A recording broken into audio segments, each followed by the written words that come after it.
All right, Anthony Knighton here with Keizer aluminum wheels with Hunter Schoenberg, 100%. Had a history with this guy, got to work with him exclusively back in 2011. Had one of my most memorable moments in my racing career when we won the Eastern Storm feature at New Egypt Speedway, my hometown, home track. And lots happened for Hunter since then, up and down and sideways and all kinds of stuff. What's been going on in your program this past year, and what's going on for 2015? What's the changes? I heard some major announcements as far as what direction you're going, changing it up a little bit, kind of diversifying your portfolio of racing, and elaborate what's going on. Yeah, we're just last couple of years we've been doing a lot of USAC stuff, obviously, or that's what I've done for, I don't know, probably the past 7 years now.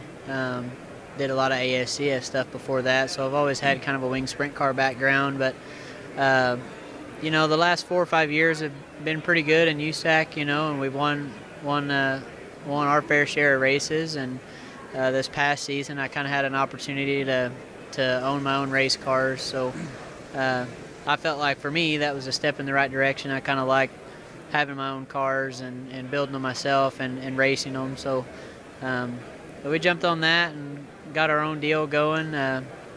You know, just a small deal, own a couple cars, but got a lot of good sponsors behind me, Keizer being one of them, and just kind of made the decision over this winter that we thought it would be, you know, in the best interest of building a team and me as a driver to go back to trying to do some wing sprint car stuff. So next year the plan is kind of just to run whatever we can wing sprint car wise. I don't know that we'll commit to doing, you know, Renegade or All Stars or World of Outlaw or anything like that. We'll just kind of assess every week, you know, what's paying good, what's available to race that weekend, and go race. I think that's kind of what I want to shift my focus to, is not so much racing for a championship anymore, but you know, I guess what people would call like a true outlaw kind of schedule, right, or something like that. So I'm really looking forward to just getting back to, you know, just feeling like you're just being a racer, just going and racing as much as you can, as often as you can,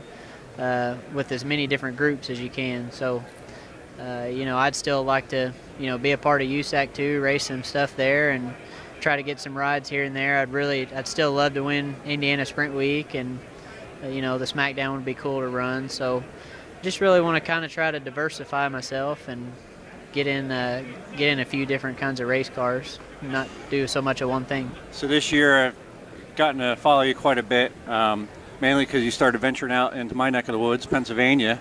It was really neat to see you going out there and competing at Selinsgrove Speedway in one of Mark Smith's cars.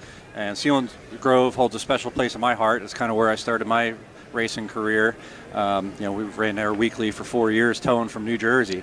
Yeah. So that was a cool thing to know that you were out there, you know, coming from Indy, heading all the way out there to race. Yeah. Seemed like you're cutting your teeth out there, and you know, I think you see the difference between, you know, the Pennsylvania style of racing and out here in Indiana. It's definitely a whole nother world out there as far as level and competitiveness. And what did you see right away? You know, when you get off Route 15 out there, pull into the track, and then you're out of hot laps. Did you have any defining moments where you're like, holy crap, like, what was the biggest thing that was different to you? Or did you have any moments like that where you're like, wow, like, kind of, is it something you haven't seen before in racing, or any differences that you kind of stood out in your mind that you kind of had to accept and realize? I mean, obviously it's, you know, when you go to Pennsylvania, obviously the competition's nothing to sneeze at, and neither are the size of the racetracks. You know, the racetracks are obviously a lot bigger than what they are back here in Indiana. You know, but I don't know.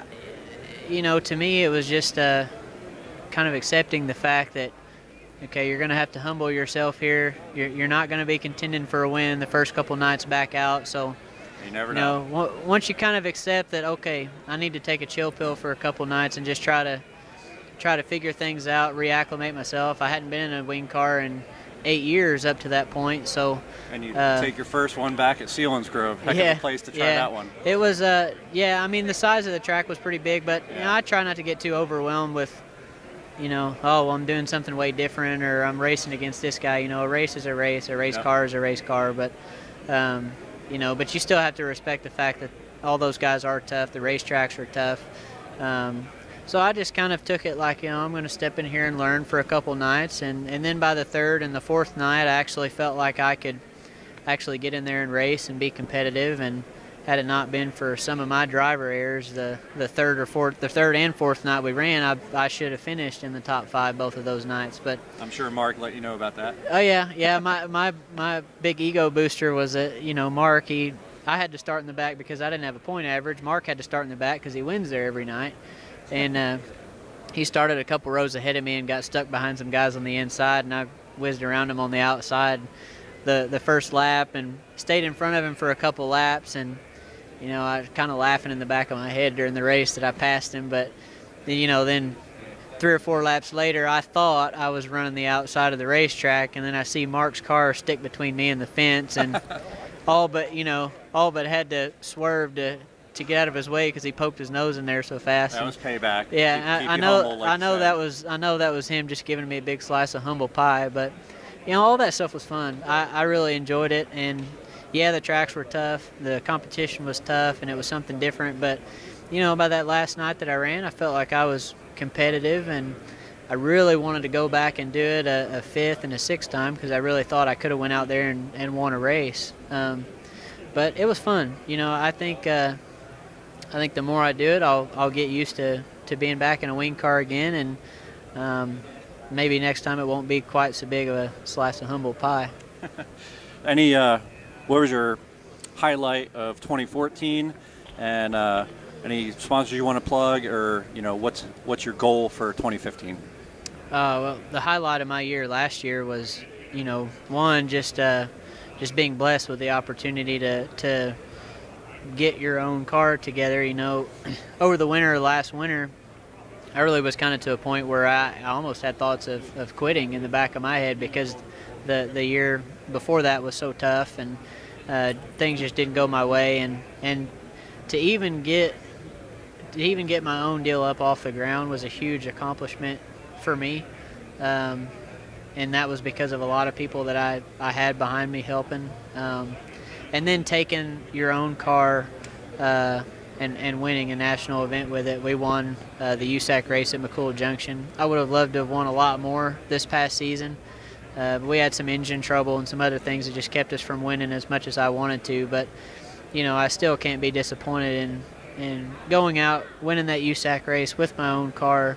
I know that was something my dad was really proud of, coming from where we came from. And, definitely just don't ever want to take that for granted. There's a lot more I want to do, and that goes into, my goals for this year. But I also don't want to forget about those things too. But my goals next year is to do the same thing all over again. We put the non-wing deal together and ran it. Now I just want to continue to, I don't even know if my little sprint car team is what you would call quite a business or a race team yet. I kind of call it like I just own my own couple race cars and go race. It's I don't want to pretend it's nothing that it's not, but we've got nice race cars and a lot of good supporters behind me, so there's no reason why we can't go out, in my mind, and contend to win wing sprint car races. I'd love to say we could win a couple all-star shows next year and run up front with the Outlaws when we are going to run with them. But all that's going to come with time, testing, figuring out what I need out of the race cars and stuff, and just going from there. But I could sit here forever and thank all the people that stepped up to help me over this past season. People that were just fans. A guy like Mark Downey is just a fan of mine from Bloomington that said, "Hey, I don't want to see you give up.